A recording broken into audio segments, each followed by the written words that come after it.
حضور علیہ الصلوۃ والسلام کے صحابہ کی محبت یہ کوئی آپشنل چیز نہیں ہے کہ اگر کسی کا دل مانے تو صحابہ سے محبت کر لے، اگر نہ مانے تو بس خاموشی سے گزر جائے۔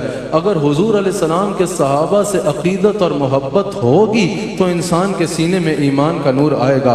حضور علیہ الصلوۃ والسلام کے تمام صحابہ کا احترام ہم پر لازم ہے۔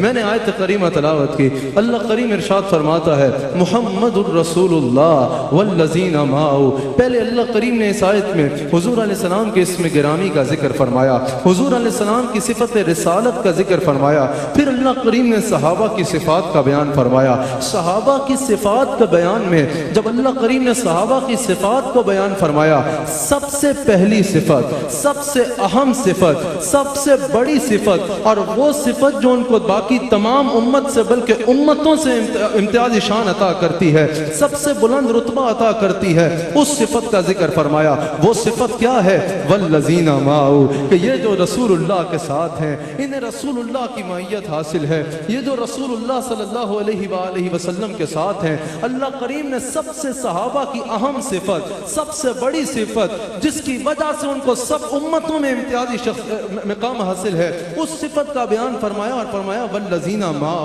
انہیں رسول اللہ کی معیت حاصل ہے۔ والذین معہ میں اللہ کریم نے صحابہ کی حضور علیہ السلام کے ساتھ رفاقت و معیت کا ذکر فرمایا۔ اب یہاں پر مفسرین والذین معہ کی تفسیر میں کہتے ہیں کہ یاد رکھیے گا حضور علیہ السلام کا رستہ ہی صراط المستقیم ہے، حضور کا رستہ ہی صراط المستقیم ہے۔ حضور علیہ السلام نے سطر کھینچی زمین پہ اور حضور نے فرمایا ھذا صراطی صراط المستقیم، یہ صراط المستقیم یہ میرا رستہ ہے اور یہی صراط المستقیم ہے۔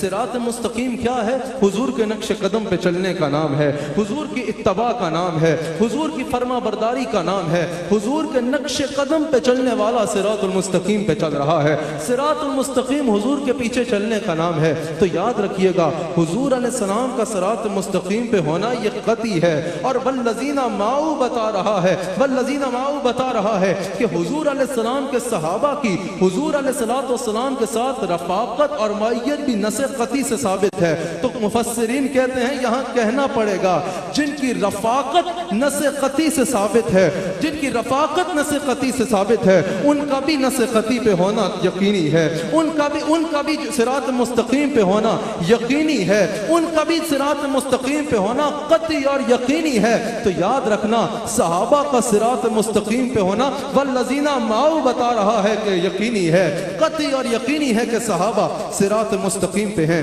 اب صحابہ کی شان کے لیے والذین معہ بھی کافی تھا، والذین معہ بھی بہت تھا، لیکن اللہ کریم نے اس پہ اکتفا نہ فرمایا بلکہ آگے ان کی مزید شانوں کو بیان فرمایا، آگے ان کی مزید رفعتوں کو بیان فرمایا۔ اشداء علی الکفار رحماء بینہم، آگے آیت چلتی ہے، اللہ کریم نے ان کی مزید شانوں اور رفعتوں کا بیان فرمایا۔ تو پتہ چلا صحابہ ممدوح خدا بندی ہیں، ممدوح خدا بندی ہیں۔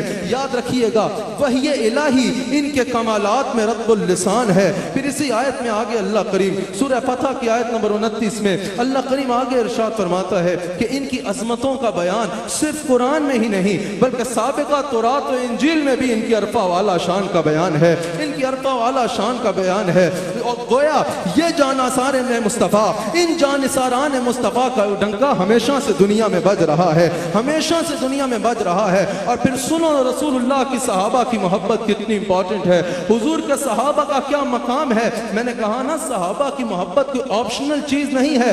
ایمان والا جب صحابہ کا ذکر آئے گا ادب و احترام سے اپنا سر جھکا لے گا، ادب و احترام سے اپنا سر جھکا لے گا۔ لیکن اللہ کریم نے پہلی صفت کیا بیان فرمائی؟ والذین معہ، ان کی سب سے اہم فضیلت اور شان کیا ہے کہ ان کو رسول اللہ کی رفاقت حاصل ہے، انہیں رسول اللہ کی معیت حاصل ہے۔ آج اگر تمام اہل ایمان کو اکٹھا کر لو، تمام محدثین کو اکٹھا کر لو، تمام مفسرین کو اکٹھا کر لو، سارے غوث قطب ابدال اکٹھے کر لو، تمام اولیاء کو اکٹھا کر لو اور ایک پلڑے میں رکھو اور دوسرے پلڑے میں اس ایک صحابی کو رکھو جس کو زندگی میں صرف ایک بار حالت ایمان میں رسول اللہ کا دیدار ہوا ہے، رسول اللہ کی معیت ملی ہے، اس صحابی کا پلڑا بھاری ہوگا۔ آج ساری امت کو ایک طرف رکھ دو، حضور کے کسی ایک